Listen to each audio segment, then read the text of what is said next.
Assalaamualaikum warahmatullahi wabarakaatu. Ashamaa harka fuunee kabajamtootaaf jaalatamtoota maatii Soosotoof akkam jirtan bakkuma jirtanitti hundumti keessanuu nagaa isiniif hawwa.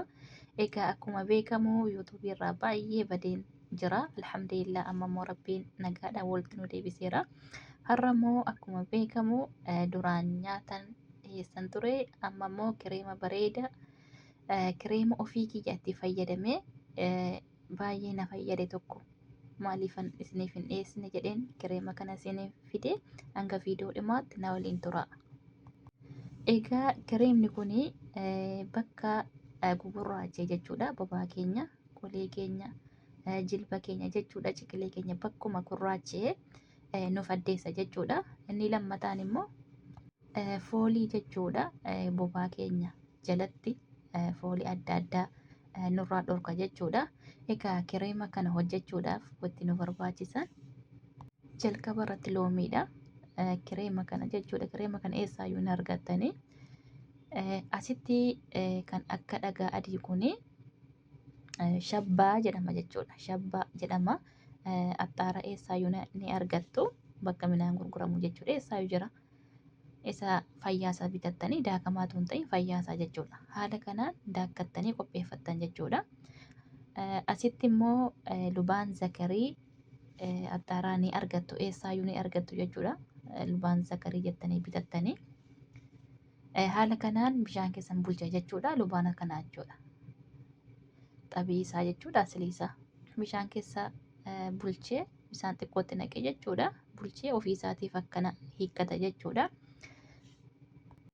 Egaa asitti shabbaa kana bareechitanii jechuudha. Kiisiidhaan rukuttu jechuudha.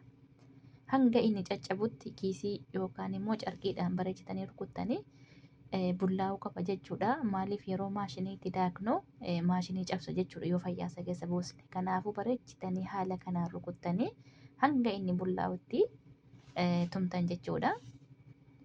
Ergi inni bullaa'e sirriitti bullaa'e wanfiitiitti naqxanii gingilchitanii bareechitanii jechuudha. Dhiifama bullaa'uu qaba jechuudha. Bareechitanii jechuudha. Hanga daqiiqaa 5 kana fa'a bareechanii daakuu qaba jechuudha. Erga asitti daaktanii booda wanfiitiitti ni gingilchitu. Wanfiitii baay'ee uraan isaa xixiqqoo ta'e jechuudha. Egaa ergi haala kanaan bareechitanii gingilchitanii isarraa hafillee ittuma deebiftanii daaktan jechuudha. Asitti loomii walakkaan fayyadamee loomii walakkaatti naqaara. Asii immoo bishaan kan lubaan zakarii sanatti naqee lamaffaan immoo dhiifama sadaffaan immoo kireema sanatti naqee jechuudha. Haala kanaan bareechee waliin makee akkuma isin argaa jirtanuu maashaallah baay'ee bareedee jira. Asitti yoo qallatee shabbaatti dabaltu nashaalleetti dabaluu ni dandeettan jechuudha.